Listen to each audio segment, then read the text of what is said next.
Assalamualaikum guys, welcome back. Dahsyat juga isu ni sebabnya sahabat kita duk kontak aku merata-rata, tak kisah dekat Instagram, dekat Facebook, ada yang WhatsApp, yang mana semuanya minta aku untuk ulas pasal satu podcast terbaru daripada syarikat yang terkenal dekat Asia ni, iaitu Leskopak. Masing-masing luahkan concern dorang pasal podcast ni ataupun konten ni disebabkan ada sebahagian daripada yang kontak aku ni, dorang kenal mereka yang bekerja dekat sana, dan untuk aku sendiri pun aku memang ada kenalan yang bekerja dekat sana, sama ada pernah bekerja ataupun masih lagi bekerja dekat situ. Macam demam biasa je kot masa tu. Jadi tapi dia kata saya tahu saya denggi.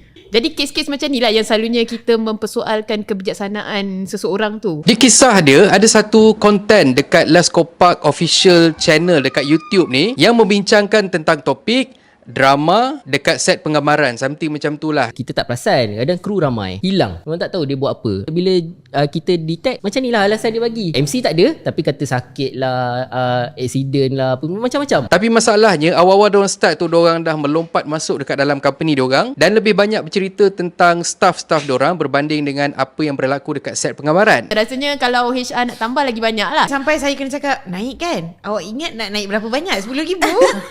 Anak dia sakit, dia kena MC. Okay. Tapi dia kena Isnin Jumaat. Anak dia pun pandai sakit Isnin Jumaat je. Maksudnya dia berjaga malam lah tengok bola tu. Kita tak cakap lah, kita assume. Bahaya juga HR main assume ni. Cumanya rata-rata netizen yang tengok podcast tu rasa macam kurang selesa sebabnya diorang dapat nampak budaya toksik dekat dalam syarikat Leskopak ni. Tambah pula yang bersembang dekat podcast ni ialah mereka yang boleh dikira sebagai leader dekat syarikat tersebut. Tak boleh namakan sesiapa lah kat drama sini. ni lah, drama Yes, dia. dia keluar daripada office ke apa, dia siap buat penulisan cerita karangan panjang-panjang memburukkan cerita pasal toxic place lah, management teruk lah. Padahal management pun tak kenal in the first place apa dia. Macam kita tak nak petik tu kan. Dia tulis 2009 for example. Yes. Tapi sekarang dah 2023 pun dia mesti nak bagi talk as salah seorang penulis skrip. Okay. Dia pindah ke talent management lain. Talent management tu dia nak buat filem. So dia datang jumpa saya. Dia perlukan dana sekian-sekian, dia keluar lah portfolio dia semua. Bila tengok kan, oh ada orang yang diperkatakan, terus reject. Sebab apa? Kita terasa hati apa yang berlaku sebelum ni kan. Aku pun habiskanlah masa aku untuk tengok podcast ni yang berdurasi lebih kurang dalam 1 jam 6 minit. Sempat jugalah aku pergi basuh kereta, aku pergi ambil anak aku sambil aku bagi kucing makan. Yang mana aku terpaksa tengok daripada awal sampailah habis tu sebabnya aku tak nak bila aku ulas tu akan timbulkan salah faham. Hanya disebabkan aku cakap based on apa yang netizen luahkan pada aku. Dan sambil tu aku dah tengok juga komen-komen daripada netizen dekat video podcast tu, yang mana aku tengok rata-rata netizen kurang senang dan tak setuju dengan konten Leskopak ni. Antara yang aku baca, kepada pekerja Leskopak, bos korang ni tengah cakap buruk pasal korang secara depan-depan, secara open-open. Dan aku boleh cakap ini menunjukkan pengurusan tertinggi sebenarnya tak matang dalam menguruskan perkara-perkara yang berkaitan dengan pekerja mereka. Untuk sebuah syarikat yang mengeluarkan animasi family friendly, memang sedih sebenarnya bila tengok dorang layan staff dorang macam tu. Terima kasih kerana menunjukkan betapa toksiknya korang dan juga pengurusan tertinggi dekat Leskopak. Budak-budak kutuk staff. Leskopak ni akan jadi studio animasi paling terakhir aku recommend untuk member-member. Tak terkejut. Aku tak pernah bekerja dekat industri animasi, tapi environment toxic Leskopak ni memang sesuatu benda yang aku pernah tahu 5-6 tahun lepas. Dan podcast ni mengkonfirmkan segalanya. Benda boleh bincang public dekat podcast. Buat apa meeting share private? Silap lah Leskopak buat podcast cerita pasal work ethic staff walaupun tak sebut nama. Nampak sangat professionalism ke laut. HR tak sepatutnya ambil side, malah tak patut sertai discussion macam ni. Respect lah, jarang-jarang jumpa wakil company yang buka pekong sendiri secara terang-terang. Respect.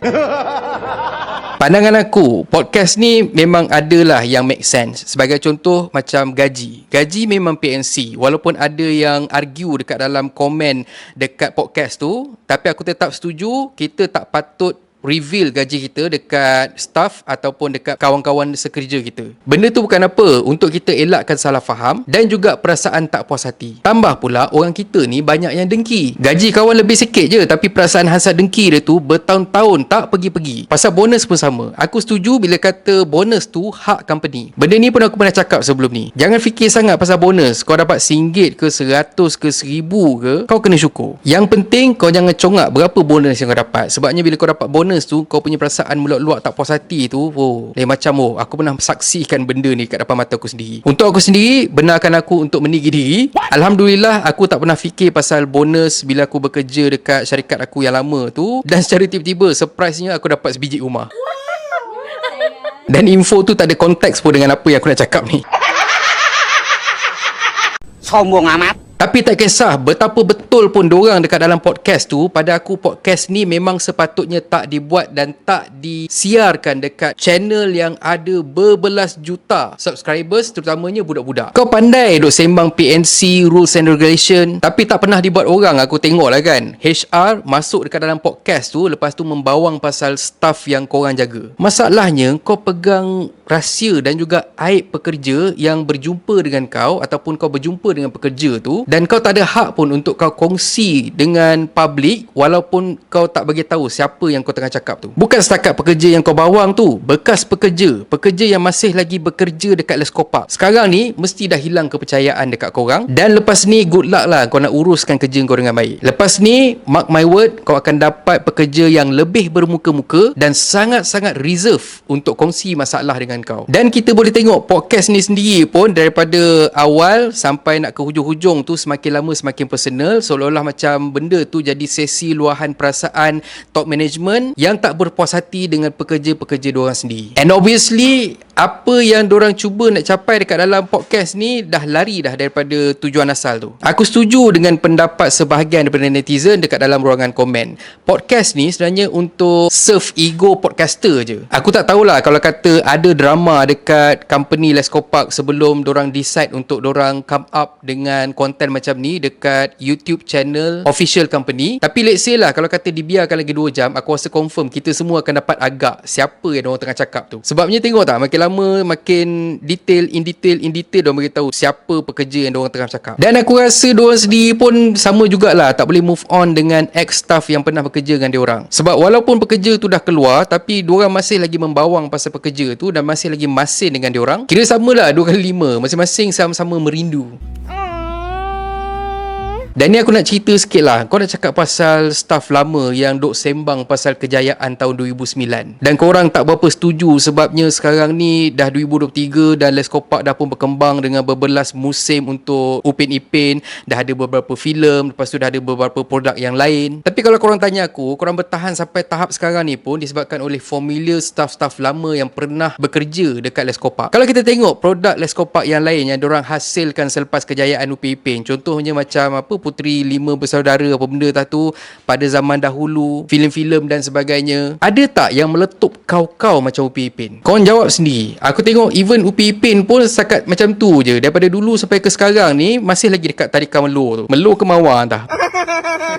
Tapi jangan salah faham, aku memang bangga dengan kejayaan Upin Ipin mengharumkan nama Malaysia. Tambah pula diorang dapat bawa Ultraman masuk dan kita dapat Ultraman kita sendiri, Ultraman Reboot, atas jasa Upin Ipin. Tapi itu pun cerita lama. Collaboration antara Ultraman dengan Upin Ipin pun setakat berapa episod je tak silap aku. So asasnya konten Leskopak ni tak sepatutnya disiarkan dan elok kalau kata private kan je video tu. HR pergi settle kerja diam-diam, tak payah nak reveal wangi ke busuk ke staff ke apa ke, itu semua korang kena simpan kat dalam hati. Korang kena simpan kat dalam dokumen dan bukannya di reveal dekat public. Dan untuk observer, pergilah teruskan observe dan juga pastikan anak-anak buah semua dilayan sama adil, bukan sama rata. Ada beza tu. Basically, point korang tu memang ada, tapi cara korang tu tak berapa betul dan tak berapa elok. Itu nasihat daripada kami, netizen ataupun orang luar yang dah tahu dah pekong, yang dah tahu dah isi dekat dalam kain syarikat Leskopak disebabkan oleh video ni. Dan hai kata pepantun, Upin Ipin kembar ternama. Watak disayang, disanjung-sanjung. Tak guna kaya berjuta, tapi perangai ayam kampung. Dan kalau korang suka konten ada dalam channel ni, please consider to subscribe. Okay, so thank you very much for watching and have a nice day. Betul tak apa yang abang cakap ni, Upin Ipin? Betul. Assalamualaikum guys. YouTube ada fungsi baru iaitu Super Thanks. Siapa yang nak belanja aku kopi, korang boleh tekan butang Super Thanks kat bawah ni.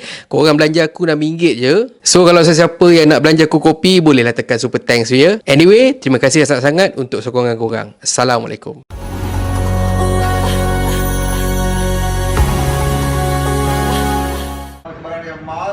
Bye.